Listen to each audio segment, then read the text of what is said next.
અરે જીભના ચટાકા માત્રથી જો ઈશ્વરનું અસ્તિત્વ જોખમમાં આવી જતું હોત ને તો એ જ ઈશ્વરે આપણી જીભને સ્વાદિન્દ્રિયથી શણગારી ન હોત. અરે ભજીયા ખાવાથી ભ્રષ્ટ થઈ જાય એવા ધર્મને શું ધોઈ પીવો છે? ભગવાન શ્રી કૃષ્ણએ ગીતાના 7મા અધ્યાયમાં કહ્યું છે કે અગ્નિમાં હું તેજ છું. હું કહું છું કે નવી આવૃત્તિમાં આવવું જોઈએ. માણસના પેટમાં હું ભડભડતી આગ છું. જઠરાગ્નિ ખાવું એ માણસની સર્વપ્રથમ જરૂરિયાત છે.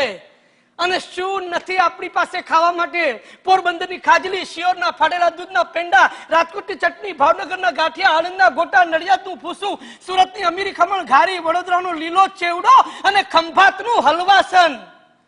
અને ઊંધિયાની તો મજા જ કંઈક ઓર છે.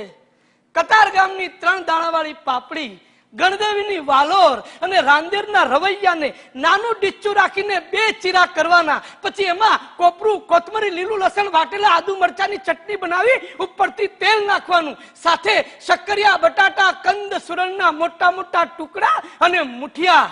આ બધાને એક કોરા માટલામાં 4 આંગળ ડૂબે એટલા તેલમાં નાખી એ માટલાને લાકડાના ડટ્ટાથી ચપોચપ બંધ કરી ઊંધું કરી 3 ફૂટ નીચે જમીનમાં દાટી દેવાનું. ઉપર છાણાનો અગ્નિ પેટાવવાનો. 2 કલાકમાં ચટાકેદાર ઊંધિયું તૈયાર. અરે સહકુટુંબ મિત્ર મંડળી સહિત ખાવ ને તો જીવતે જીવત મોક્ષ છે. અને આ તો થઈ ખાવા પીવાની વાત. પહેરવા ઓઢવા માટે શું નથી આપણી પાસે? પાટણના પટોળા, બનારસી સેલા, કચ્છની બાંધણી, ગરવી ગુજરાતના ઘાઘરા ચોળી, આભલે મઢેલી ઓઢણી, ઢાકાનું મલમલ અને ઇંગ્લેન્ડની ગોરી મેમોના ગાઉન. અરે પેરિસની ફેશનની દુનિયામાં જો વિશ્વામિત્ર આમ લટાર મારવા નીકળે ને તો વગર મેનકાએનું તપોભંગ ન થાય ને તો હું મારા બાપનું નામ બદલી નાખું.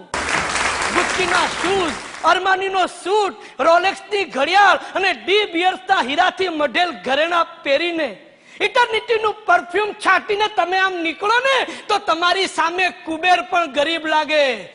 છોકરી, તે મનને મારવા માટે કરવા પડતા ઉપવાસોની ઉદાસી જોઈ છે, પણ મનગમતાને પામવા માટે જયા પાર્વતીના વ્રત કરતી કુમારિકાઓના ચહેરાની રોનક કોણ દેખાડશે તારા આંધળા આચાર્યને?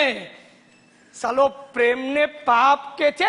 અરે ઔરંગઝેબના હિન્દુ અવતારને કે જો જીવનની મજા લેતા આવડે ને તો સ્વર્ગ અહીં જ છે, અહીં જ છે, અહીં જ છે.